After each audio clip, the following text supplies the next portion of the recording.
우리는 새롭게 되어야 합니다. 이런 제목으로 함께 말씀을 대하겠습니다. 우리가 구원의 서정을 살피고 있는데 오늘은 성화에 대해서 우리가 살펴볼 겁니다. 먼저 소요리 문답 35문을 보는 것으로 시작을 했으면 좋겠습니다.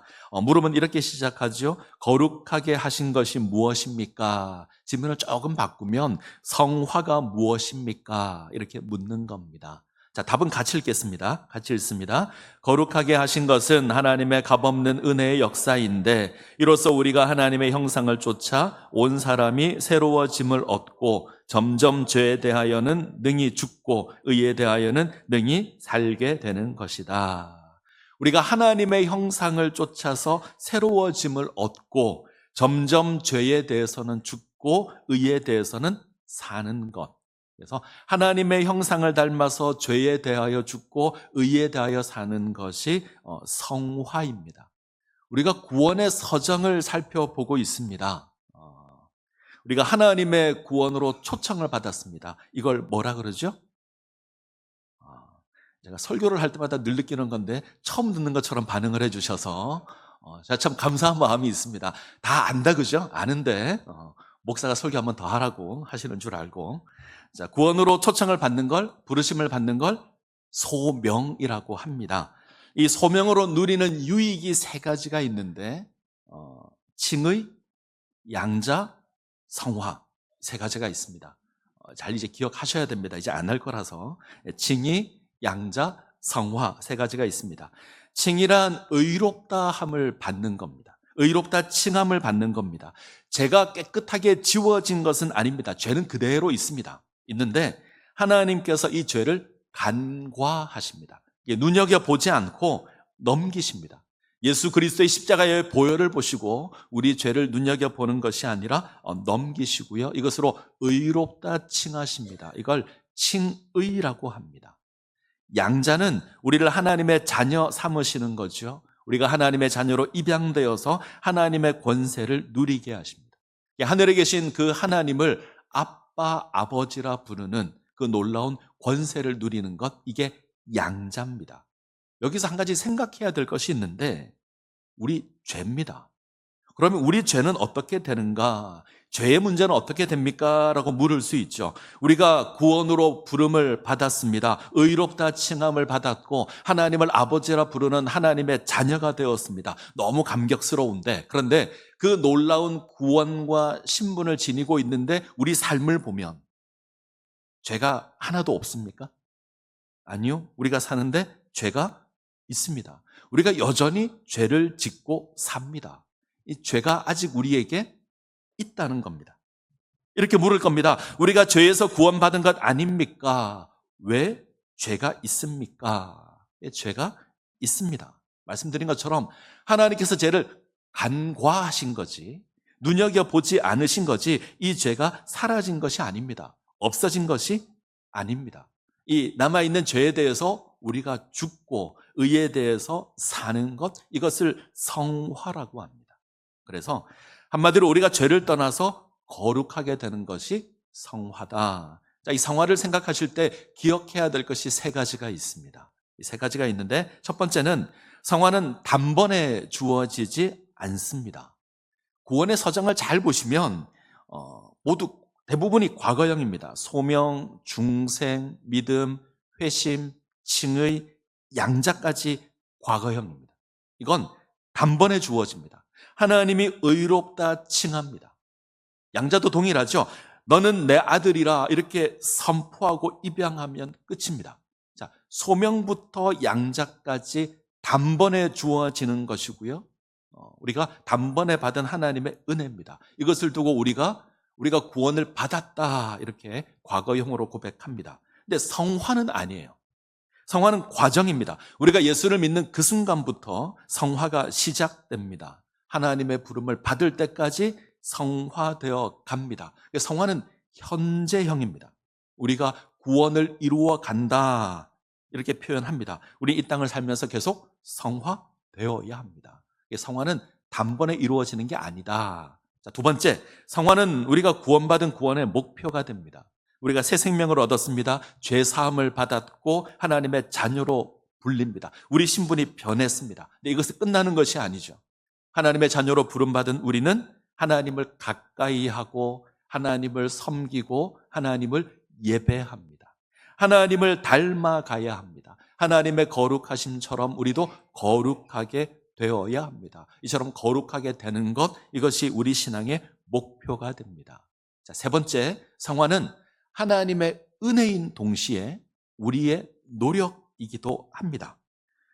지금까지 우리가 살핀 구원의 서정은 전적인 하나님의 역사였습니다. 그리고 앞으로 우리가 만나게 될 견인, 그리고 영화, 하나님께서 하시는 겁니다. 근데 성화만 좀 다릅니다. 성화는 성령 하나님께서 행하시는 구원의 역사입니다. 그래서 하나님의 은혜입니다. 동시에 우리가 의지를 가지고 동참해야 합니다. 우리의 행함도 요구가 됩니다. 자, 빌립보서 2장을 한번 보죠. 빌립보서 2장 12절에서 13절. 자, 같이 읽겠습니다. 그러므로 나의 사랑하는 자들아, 너희가 나 있을 때뿐 아니라 더욱 지금 나 없을 때에도 항상 복종하여 두렵고 떨림으로 너희 구원을 이루라. 너희 안에서 행하시는 이는 하나님이시니 자기의 기쁘신 뜻을 위하여 너희에게 소원을 두고 행하게 하시나니. 바울이 빌립보 교회를 향해서 권면합니다. 두렵고 떨림으로 너희의 구원을 이루라. 항상 복종하여서 두렵고 떨림으로 너희 구원을 이루라. 구원을 이루기 위해서 노력하라, 애쓰라. 이건 우리가 해야 될 겁니다. 그런데 너희 안에서 행하시는 이는 하나님이시다. 이건 하나님께서 하신다는 겁니다. 이 두 가지가 같이 있습니다. 우리가 애쓰고 노력해야 되고 하나님께서 행하시고. 우리는 두렵고 떨림으로 구원을 이루어 가야 합니다. 우리가 일으켜 가는데 이것을 이루어 가도록 돕고 역사하는 분이 계신데 하나님이십니다. 우리는 두렵고 떨림으로 이 일에 동참해야 합니다. 이것으로 성화를 이루어 가는 겁니다. 이때 주어지는 물음이 있죠. 신학교 교수들이 늘 고민하는 건데, 그럼 어디까지가 성령의 역사이고 어디부터 우리가 하는 거냐, 이렇게 늘 묻습니다. 구분이 좀 어렵습니다. 저는 분리하는 게 어렵다고 생각합니다. 성화의 모든 과정에서 성령 하나님께서 역사하시고 우리는 모든 과정에서 성령의 인도하심을 받아서 순종하고 이 성화의 삶을 이끌어 가야 합니다. 이루어 가야 합니다. 이 둘이 같이 함께 있습니다. 적절한 예가 되었으면 좋겠는데, 과거 하나님께서 애굽에서 종살이하는 이스라엘을 구원하십니다. 430년 종살이하는 그 애굽의 노예에서 이스라엘을 건져내었습니다. 하나님의 역사죠. 10가지 재앙을 내립니다. 그리고 홍해를 가르십니다. 바다를 갈라서 이스라엘 건너가게 하시고 애굽의 군대를 수장시키십니다. 하나님께서 하시는 놀라운 역사입니다. 이스라엘이 무엇을 한 것이 없습니다. 근데 광야를 거닐 때는 조금 다릅니다. 하나님께서 합당한 반응을 요구하십니다. 아말렉과의 싸움도 대표적인데 하나님께서 이스라엘을 약탈하는 아말렉과 싸우게 하십니다. 이전에는 하나님이 싸우셨잖아요. 하나님이 애굽과 싸웠습니다. 애굽의 군대를 몰살시켰는데 이제 아말렉과 싸울 때는 이스라엘 군대를 이끌고 나가야 합니다. 그런데 전쟁의 주도권을 가지고 계신 건 하나님이십니다. 모세가 산에서 손을 들고 기도하면 이스라엘이 이기고 손을 내리면 집니다. 전쟁이 하나님 손에 달려 있다는 겁니다. 이스라엘이 나가서 싸우지만 하나님께서 모든 전쟁을 주관하십니다. 좀 더 구체적인 게 이제 가데스 바네아에서 일어난 일입니다. 이스라엘이 정탐꾼을 보냅니다. 가나안 땅을 정탐하는데 각 지파별로 한 명씩 12명을 뽑아서 40일 동안 정탐하게 합니다. 정탐꾼이 돌아왔습니다. 이들이 보고하는데 그 땅을 갈 수 없다. 그 땅을 들어갈 수 없다 결론을 내립니다. 여호수아와 갈렙은 하나님을 의지하여서 나아가야 한다 이야기하지만 이스라엘이 이들의 말을 듣지 않습니다. 10명의 말을 듣고 거역하고 다시 애굽으로 가려고 합니다. 하나님을 거역하고 하나님께 불순종합니다. 결국 이들은 하나님의 심판을 받습니다. 그리고 광야를 40년 동안 유랑하게 됩니다. 이전과 다르죠. 이전에는 하나님이 다 하셨습니다. 전적인 하나님의 역사였습니다. 이스라엘에게 문제가 생겨도 하나님께서 그 문제 해결했습니다. 근데 이제는 아닙니다. 하나님이 분노하시고 책망하시고 심판도 하십니다. 40년 유랑을 합니다. 이스라엘은 이 기간 동안 하나님을 의지해서 승리하기도 하지만 하나님을 거역해서 실패하기도 합니다. 자, 이 시간들을 통해서 이스라엘이 하나님을 배워가고 하나님의 백성으로 세워져 갑니다. 하나님의 백성답게 변해가는 겁니다. 우리 구원에도 이런 과정이 있습니다. 그것이 성화입니다. 우리가 하나님을 섬기면서 형통하게 주어진 삶을 살 때도 있죠. 형통하고 하는 일이 잘 되고 순탄할 때가 있습니다. 반대로 고난이 주어질 수 있습니다. 어려움이 주어질 수 있고 환난도 주어집니다. 하나님이 이 모든 과정을 통해서 우리를 다듬어가고 우리를 세워가는 겁니다. 자, 이것이 성화입니다. 자, 로마서 8장을 한번 볼까요? 8장 1절 2절. 로마서 8장 1절 2절 같이 읽습니다. 그러므로 이제 그리스도 예수 안에 있는 자에게는 결코 정죄함이 없나니 이는 그리스도 예수 안에 있는 생명의 성령의 법이 죄와 사망의 법에서 너를 해방하였음이라. 이 말씀을 오해하지 않으셨으면 좋겠습니다. 우리 가운데는 더 이상 죄가 없다 이런 말이 아닙니다. 예수 그리스도께서 십자가 고난을 당하심으로 우리가 죄 사함을 받았습니다. 구원이 선포되는 그 순간 죄와 우리와의 관계도 끝났습니다. 우리는 죄에서 자유하는 존재가 되었습니다. 예수 그리스도의 의가 우리에게 전가되어서 하나님 우리를 의롭다라고 하시고 우리를 양자로 삼아 아빠 아버지라 부르십니다. 이 구원이 취소되는 일은 없습니다. 이 구원이 사라지지도 않을 겁니다. 그런데 이것이 죄가 없다, 우리가 죄를 짓지 않는다 이 말은 아닙니다. 죄가 없어진 것이 아니라 죄에서 자유하게 되었습니다. 좀 정확하게 하면 죄에서 자유하는 신분을 얻었습니다. 죄사함이 주어졌고 하나님의 자녀가 되었고 생명 안에서 사는 존재가 되었습니다. 자, 6장 11절을 볼까요? 6장 11절 12절. 이와 같이 너희도 너희 자신을 죄에 대하여는 죽은 자요 그리스도 예수 안에서 하나님께 대하여는 살아있는 자로 여길지어다. 그러므로 너희는 죄가 너희 죽을 몸을 지배하지 못하게 하여 몸의 사욕에 순종하지 말고. 자, 바울은 우리 자신을 죄에 대해서 죽은 자로 하나님에 대하여는 산 자로 여겨야 한다. 그렇게 알아야 한다. 죄에 대해서는 죽고 하나님에 대해서는 사는 존재가 되었다. 그걸 믿어야 한다. 이 말이 죄가 없는 게 아닙니다. 죄는 있습니다. 그런데 죄와 상관없는 신분을 얻은 겁니다. 우리에게 남아있는 이 죄가 우리를 지배하지 못하도록 해야 합니다.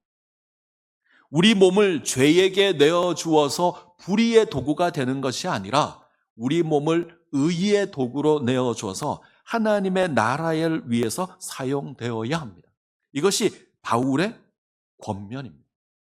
지금 바울이 권면하는 건 죄가 우리를 지배하지 못하도록 하라. 이 말은 우리에게 여전히 죄가 있다는 거예요. 우리가 의에 대해서 사는 존재가 되었지만 우리 몸에 죄가 있습니다. 이 죄가 우리 몸을 지배하지 못하도록 하라. 우리에게 주어진 하나님의 의가 우리를 지배할 수 있도록 하라. 죄가 우리를 지배하지 못하게 해야 합니다. 생명이 우리를 지배하게 해야 합니다. 죄가 있습니다. 그래서 바울이 로마서 7장에서 이렇게 고백하잖아요. 내 마음은 하나님의 법을 따르기를 원한다. 그런데 내 육신은 원치 않는 죄를 짓는다. 우리 영혼은 거룩하게 되었는데 우리 육신은 아직 아닙니다. 우리 육신에는 죄가 있습니다. 자, 8장 10절 같이 읽습니다. 또 그리스도께서 너희 안에 계시면 몸은 죄로 말미암아 죽은 것이나 영은 의로 말미암아 살아 있는 것이니라. 우리 몸은 여전히 죄로 말미암아 죽음 가운데 있습니다. 우리 영혼은 생명 가운데 있습니다. 그럼 질문이 생기죠. 그러면 우리 몸은 구원받지 못합니까? 아닙니다. 자, 8장 11절 같이 읽습니다. 예수를 죽은 자 가운데서 살리신 이의 영이 너희 안에 거하시면 그리스도 예수를 죽은 자 가운데서 살리신 이가 너희 안에 거하시는 그의 영으로 말미암아 너희 죽을 몸도 살리시리라. 때가 되면 성령께서 우리 죽을 몸도 거룩하게 하실 겁니다. 그 영광의 때가 되면 우리 몸도 살아날 겁니다. 이 소망을 기다리며 우리는 거룩하게 되어야 합니다. 자, 8장 12절을 볼까요? 로마서 8장 12절, 13절. 제가 읽겠습니다. 그러므로 형제들아 우리가 빚진 자로 돼 육신에게 져서 육신대로 살 것이 아니니라 너희가 육신대로 살면 반드시 죽을 것이로되 영으로서 몸의 행실을 죽이면 살리니. 자, 이 소망을 인해서 우리는 육신이 원하는 대로 살면 안 됩니다. 성령으로 살아야 합니다. 성령으로 우리 육체의 행실을 죽여야 합니다. 이것이 성화입니다. 죄를 죽이고 의에 대해서 사는 것. 우리 삶이 죄에 대해서 죽고 의에 대해서 사는 것. 이것으로 거룩하게 되는 것, 성화입니다. 자, 오늘 이 성화를 볼 텐데 오늘 우리가 골로새서를 봅니다. 바울은 골로새서를 통해서 구원받은 우리의 삶이 어떠해야 하는가 오늘 본문을 통해서 이야기를 합니다. 성화에 대해서 말하는 거죠. 이 골로새 교회는 많은 이단으로 말미암아 교회가 좀 혼란스러웠던 어려움을 겪었던 그런 교회입니다. 온갖 이단들이 교회로 들어왔습니다. 유대교 들어오고요. 그리스 로마의 많은 종교와 철학이 들어왔습니다. 신비주의가 들어오고 영지주의가 들어옵니다. 온갖 잡다한 이단들이 교회 내에 있습니다. 자, 이 이단들이 주장하는 공통점이 하나 있는데 예수 그리스도는 우리의 유일한 구원자가 아니다. 그는 특별한 존재는 맞지만 그는 피조물에 불과해서 우리를 구원할 수 없다. 우리가 구원을 받으려면 뭔가 특별한 것을 해야 한다. 율법을 지키거나 고상한 지식을 구하거나 혹은 영적인 존재인 천사를 섬겨야 한다. 이런 이단들이 주어졌습니다. 바울이 이들에 대해서 예수 그리스도의 신분을 정확하게 고백하죠. 예수 그리스도의 신성을 정확하게 고백합니다. 오직 예수로 말미암아 우리가 구원을 받는다 소개합니다. 자, 화면을 볼까요? 자, 예수 그리스도가 어떤 분이신가? 그는 보이지 않는 하나님의 형상입니다. 그는 하나님이십니다. 만물이 예수로 말미암아 창조되었습니다. 그분이 이 땅 가운데 오셔서 죽으시고 죽은 자들 가운데 먼저 나심으로 만물의 으뜸이 되셨습니다. 십자가의 피로 하나님과 화평을 이루게 하셨습니다. 이 구원으로 우리가 거룩하게 돼서 하나님 앞에 세워집니다. 이 복음의 소망이 예수 그리스도로 말미암아 세워졌습니다. 그래서 이 복음의 소망에서 흔들리지 말아야 합니다. 우리 교회 주제가 복음에서 흔들리지 말아야 한다는 겁니다. 이 구절입니다. 죄와 허물로 죽었던 우리가 구원을 받습니다. 하늘의 하나님께서 우리를 구원하셨습니다. 하나님이신 예수 그리스도께서 친히 이 땅 가운데 오셔서 우리를 구원하시는데 죄악이 가득한 이 세상에서 건져내어서 하늘에 속한 존재가 되게 하셨습니다. 이게 구원입니다. 죄악이 가득한 이 세상에서 건져내어서 하늘에 속한 존재가 되게 합니다. 이것으로 우리를 거룩하게 하십니다. 자, 그렇다면 우리 구원의 기준은 이 땅이 아니라 하늘입니다. 땅에서 건져내어서 하늘에 속하게 했잖아요. 그럼 우리 삶의 기준도 땅이 아니라 하늘이어야 합니다. 땅의 것을 버려야 되고 하늘의 것을 쫓아야 합니다. 오늘 우리가 읽은 말씀이 이것입니다. 자, 골로새서 3장 1절 2절. 자, 같이 읽습니다. 그러므로 너희가 그리스도와 함께 다시 살리심을 받았으면 위의 것을 찾으라. 거기는 그리스도께서 하나님 우편에 앉아 계시느니라. 위의 것을 생각하고 땅의 것을 생각하지 말라. 우리는 하늘의 존재로 부름을 받았습니다. 우리의 생명이 하늘에 있습니다. 그렇다면 위의 것 찾아야죠. 위의 것을 찾고 땅의 것을 생각하지 말아야 합니다. 우리 생명이 하늘에 있습니다. 5절 6절 볼까요? 5절 6절 같이 읽습니다. 그러므로 땅에 있는 지체를 죽이라. 곧 음란과 부정과 사욕과 악한 정욕과 탐심이니 탐심은 우상 숭배니라. 이것들로 말미암아 하나님의 진노가 임하느니라. 땅에 있는 지체를 죽이라. 땅에 속한 것 제거하라. 땅에 있는 게 뭐죠? 음란과 더러운 것과 개인의 욕심과 악한 정욕과 탐심입니다. 이걸 죽여야 합니다. 이 더러운 감정이 땅의 것이 있습니다. 이 더러운 감정이 우리 가운데 있으면 어떤 일이 주어지냐면 이웃과의 관계가 깨어집니다. 자, 8절 9절을 볼까요? 8절 9절.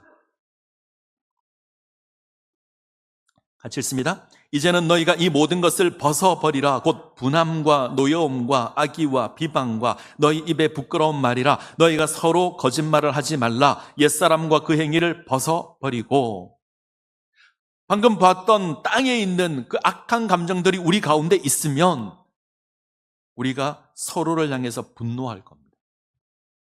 서로를 향해서 악한 마음을 지닐 겁니다. 손가락질하고 비방할 겁니다. 수치스러운 말, 거짓말을 쏟아낼 겁니다. 우리 마음이 땅에 있는 것으로 가득하면 우리 가운데 온갖 더러운 것이 쏟아져 나오게 될 것이고요. 이웃과 우리의 관계가 깨어질 겁니다. 그러면 우리가 취할 것은 뭡니까? 땅의 것이 아니라 하늘의 것입니다. 자, 12절 이하부터 볼까요? 12절 같이 읽습니다. 그러므로 너희는 하나님이 택하사 거룩하고 사랑받는 자처럼 긍휼과 자비와 겸손과 온유와 오래 참음으로 옷 입고. 하늘의 것이 무엇입니까? 긍휼, 자비, 겸손, 온유, 오래 참음. 이것으로 우리의 삶을 채워야 합니다. 그러면 우리 이웃과의 관계가 어떻게 변할까요? 13절, 14절 같이 읽습니다. 누가 누구에게 불만이 있거든 서로 용납하여 피차 용서하되 주께서 너희를 용서한 것 같이 너희도 그리하고 이 모든 것 위에 사랑을 더하라. 이는 온전하게 매는 띠니라. 우리가 서로 용납하게 될 겁니다. 잘 보시죠. 누가 누구에게 불만이 있거든, 번역을 좀 바꾸죠. 누가 누구에게 불만이 있다고 할지라도 용납하게 될 겁니다. 용서하게 될 겁니다. 우리가 땅의 것을 쫓으면 우리는 비방할 것이고 손가락질할 것이고 비난할 것이고요. 거짓말을 쏟아내고 분쟁할 겁니다. 온갖 더러운 걸 쏟아낼 겁니다. 그러나 하늘의 것을 쫓으면 만족하지 못하는 일이 있어도, 불만이 있어도 용납하고요. 용서할 겁니다. 뭔가 마음에 들지 않는 게 있어도 무시하고 용납할 겁니다. 하나님이 우리 죄를 간과하셨잖아요. 그냥 넘기셨잖아요. 눈여겨보지 않으셨잖아요. 우리도 하늘의 것을 쫓으면 뭔가 마음에 들지 않는 게 있지만 넘길 겁니다. 대수롭지 않게 생각할 겁니다. 용납할 것이고요. 용서할 겁니다. 분명한 건 이 성화는 우리 삶을 통해서 확인됩니다. 이웃과의 관계를 통해서, 우리 지체와의 관계를 통해서 성화가 확인될 겁니다. 우리가 땅의 것을 쫓으면 분쟁이 있고 비방이 있고 다툼이 있을 겁니다. 우리가 하늘의 것을 쫓으면 용납할 것이고요. 용서할 겁니다. 하나가 될 겁니다. 뭔가 마음에 들지 않아도 문제가 되지 않을 겁니다. 저는 이 교훈이 너무나 귀하다는 생각을 했습니다. 우리가 새겨야 되지 않을까? 우리는 성화의 삶을 사는 하나님의 자녀들입니다. 우리 몸의 죄를 죽이고 의로 우리의 삶을 세워가야 하는 하나님의 자녀들입니다. 우리가 땅을 쫓는 게 아니라 하늘을 쫓는다면 우리 삶은 분쟁이 아니라 용납과 용서이어야 합니다. 갈등이 아니라 하나됨으로 나타나야 합니다. 제가 이 말씀을 묵상하면서 고민한 게 하나 있습니다. 이걸 함께 좀 나눴으면 좋겠는데, 자, 바울이 땅의 것을 죽이라고 하잖아요. 그리고 죄의 목록을 나열하는데 5절을 한번 볼까요? 5절. 5절을 보시면 저에게 목록이 나옵니다. 음란, 더러운 행위, 개인적인 욕심, 악한 정욕, 그리고 탐심. 유독 강조되는 게 하나 있죠. 탐심은 우상 숭배다. 탐심에는 우상 숭배라는 말이 붙었습니다. 왜 탐심만 우상 숭배라고 했을까? 여기서 제가 넘어가지 못했습니다. 왜 탐심에 우상 숭배가 붙었을까? 탐심은 탐욕스러운 마음입니다. 지나치게 탐하는 것, 더 가지려는 욕심. 불교에서는 만족하지 못하는 마음, 이걸 탐욕이라고 합니다. 반대말은 자족입니다. 저는 불교의 표현이 좀 적절하다라는 생각을 했는데, 무엇을 바라거나 소망하는 건 잘못된 게 아닙니다. 때로는 욕심이라고 하는 것도 나쁜 건 아닙니다. 문제는 지나치면 문제가 됩니다. 탐심이 무서운 건 현실을 왜곡시킨다는 겁니다. 우리의 삶을 왜곡시킵니다. 괜찮은데, 충분한데 부족하지 않는데 탐심은 우리에게 부족하다고 속삭입니다. 그래서 늘 조금만 이렇게 조금만 더 가지면 된다. 자, 이 탐심을 왜 우상숭배라고 했을까? 제가 고민을 하고 찾아보고 연구를 했는데 어떤 책에서 이렇게 고백합니다. 탐심이 하나님으로부터 그 사람을 멀리 떠나게 하기 때문이다. 탐심을 우상숭배라고 하는 건 하나님으로부터 그 사람을 멀리 떠나게 하기 때문이다. 사람을 하나님 아닌 다른 것의 포로로 만들기 때문이다. 저는 맞다고 생각합니다. 탐심이 하나님과 멀어지게 합니다. 이 탐심이 그 무엇을 하나님의 자리에 앉혀놓습니다. 그래서 우상숭배입니다. 우리는 돈을 더 가지기를 원합니다. 아닙니까? 목사가 이렇게 물을 때는 대답을 잘해야 한다는 생각이 자꾸 들어서, 돈을 사랑하십니까? 안 사랑하십니까? 답을 잘 못합니다. 질문을 바꾸겠습니다. 돈을 좋아하십니까? 역시 답을 못하시죠? 돈을 싫어하는 분 계십니까? 없으시죠? 예. 우리는 돈을 싫어하지 않습니다. 돈을 좋아합니다. 돈을 좋아하는 건 괜찮습니다. 돈을 좋아하는 게 문제가 아니고요. 돈을 사랑하는 게 문제가 됩니다. 사랑하면 돈으로 우리 삶을 채우려고 합니다. 돈으로 우리 삶을 가득 채우려고 합니다. 바울은 돈을 사랑하는 것이 일만하게 근원이다라고 고백합니다. 돈을 사랑하는 그 탐심이 모든 악을 일으키는 원인이라는 겁니다. 그래서 예수님은 하나님과 재물을 함께 섬길 수 없다. 이 말은 재물이 하나님의 자리를 대신할 수 있다는 겁니다. 하나님의 자리에 재물, 돈을 앉혀놓을 수 있습니다. 우리에게 하나님과 멀어지게 만드는 것이 재물이라는 겁니다. 돈이 그렇습니다. 이 경우 돈이 우상이 되죠. 맘몬입니다. 하나님은 우리에게 돈을 사랑하라고 주시지 않고요. 돈을 사용하라고 주셨습니다. 사랑하는 것과 사용하는 건 다른 겁니다. 사랑하면 가져야 됩니다. 소유해야 됩니다. 뺏어서라도 내 것으로 만들어야 합니다. 그래서 다른 사람이 어떻게 되든 상관이 없습니다. 나는 가져야 됩니다. 때문에 싸워서라도 빼앗아 옵니다. 이건 사랑하는 겁니다. 돈을 사용하게 되면 다른 사람을 세울 수 있습니다. 돈을 사용하여서 다른 사람을 섬길 수 있습니다. 탐심은 하나님 아닌 다른 것을 사랑하는 겁니다. 돈을 사랑하는 겁니다. 이건 우상 숭배입니다. 이 탐심을 제거하셔야 합니다. 제가 지난 시간 성경 공부를 하다가 이야기를 하나 했더니 아주 좋아하시더라고요. 그 얘기를 다시 한번 나누려고 합니다. 한 청년이 길을 가다가 요술 램프 하나를 주었습니다. 램프를 주면 어떻게 하죠? 닦아야 합니다. 그럼 뭐가 나오죠? 램프에 진리를 아는 건 꿈을 꿨다는 거예요. 요술 램프가 나옵니다. 보통 몇 가지 소원을 이야기하라 그러죠? 3가지. 근데 이 램프의 요정은 좀 등급이 낮았나 봐요. 1가지 소원을 들어주겠답니다. 자, 이 청년이 고민에 빠졌습니다. 평소 고민한 게 3가지인데, 첫 번째, 자기는 돈이 필요하다. 여자가 필요하다. 이 여자와 결혼해야 된다. 이 3가지가 필요하다고 생각했는데 지금 이 램프의 요정이 하나만 말하라는 거예요. 고민하다가 좋은 생각이 떠올랐습니다.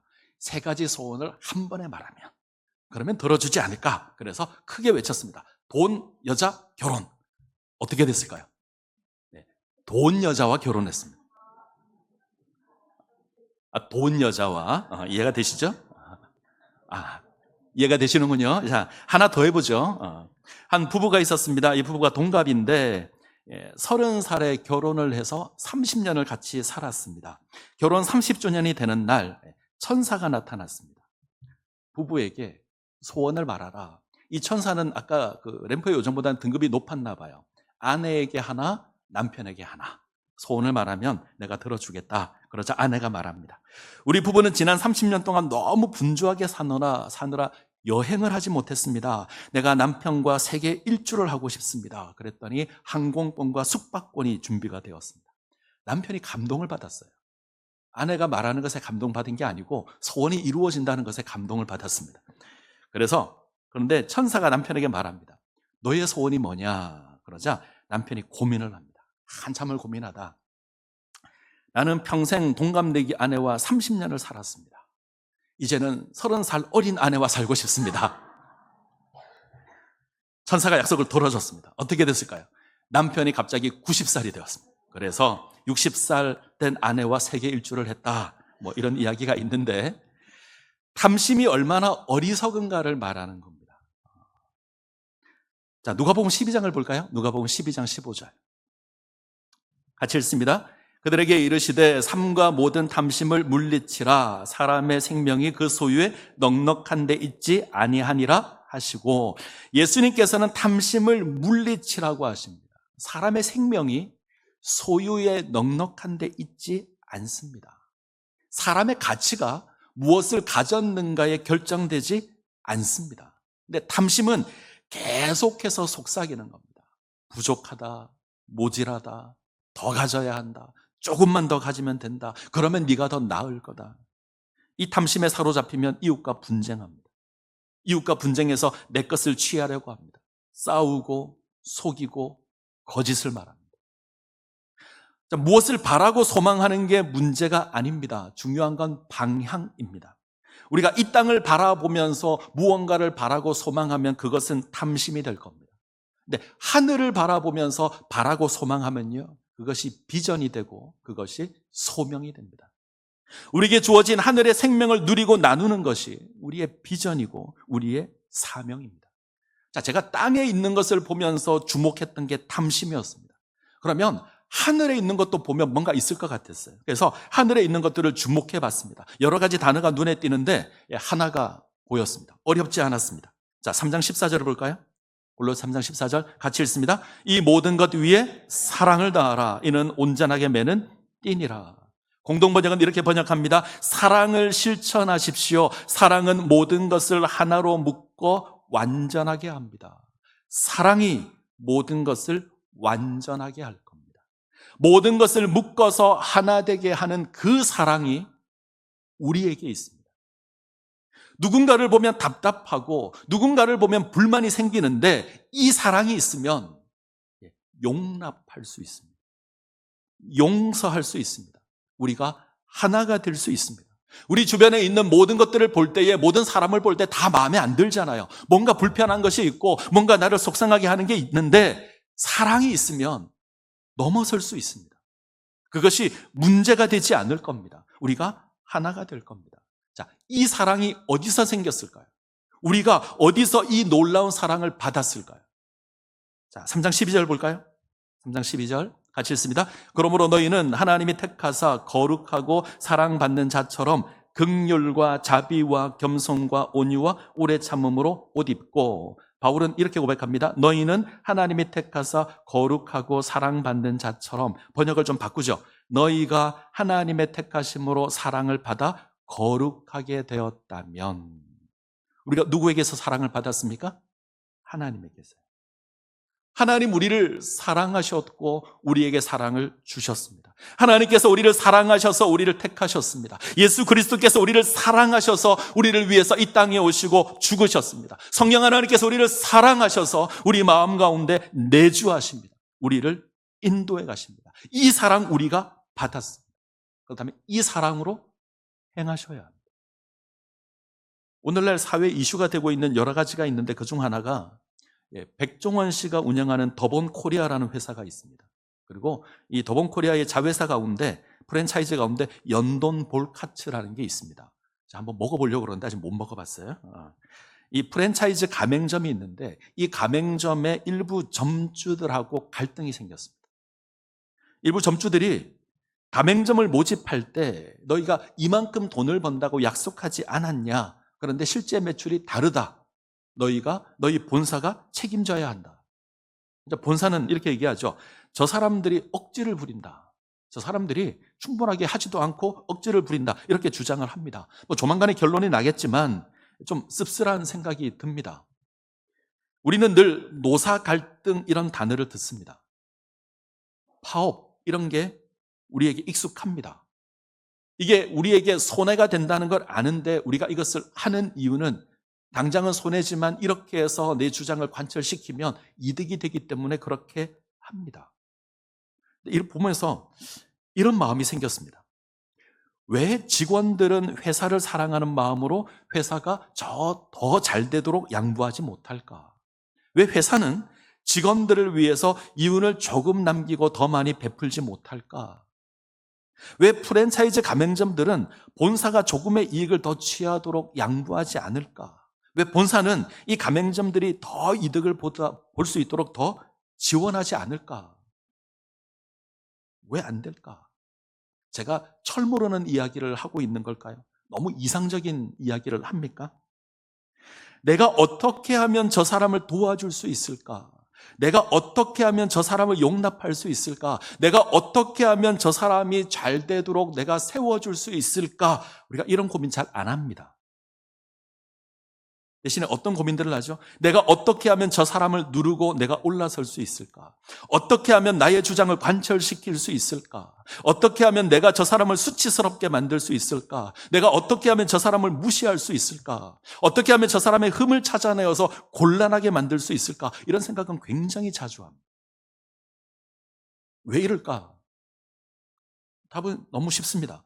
우리 마음 가운데 탐심이 있고 우리가 사랑으로 행동하지 않아서 그렇습니다. 우리가 사랑으로 행동하지 않고 탐심으로 행동해서 그렇습니다. 이게 바뀌어졌으면 좋겠습니다. 우리가 쉽게 지니지 못하는 그 생각들이 우리의 일상이 되었으면 좋겠습니다. 내가 어떻게 하면 저 사람을 도와줄 수 있을까? 어떻게 하면 저 사람을 용납할 수 있을까? 내가 어떻게 하면 저 사람이 잘 되도록 세워줄 수 있을까? 이게 우리의 일상이 되어야 합니다. 오늘 우리가 성화에 대해서 살펴보고 있습니다. 거룩하게 되는 것이 성화인데 설교를 준비하면서 어떻게 이걸 잘할 수 있을까 고민이 참 많았습니다. 근데 결론은 선명합니다. 이 땅을 살아가는 자세인, 땅의 자세인 탐심을 버리시면 되고요. 하늘의 자세인 사랑을 취하시면 됩니다. 하나님께서 보여주신 그 사랑으로 살아가시면 됩니다. 이것이 성화입니다. 그러면 우리가 거룩하게 될 겁니다. 이 은혜를 누리시기를 간절히 소원합니다. 기도하시겠습니다.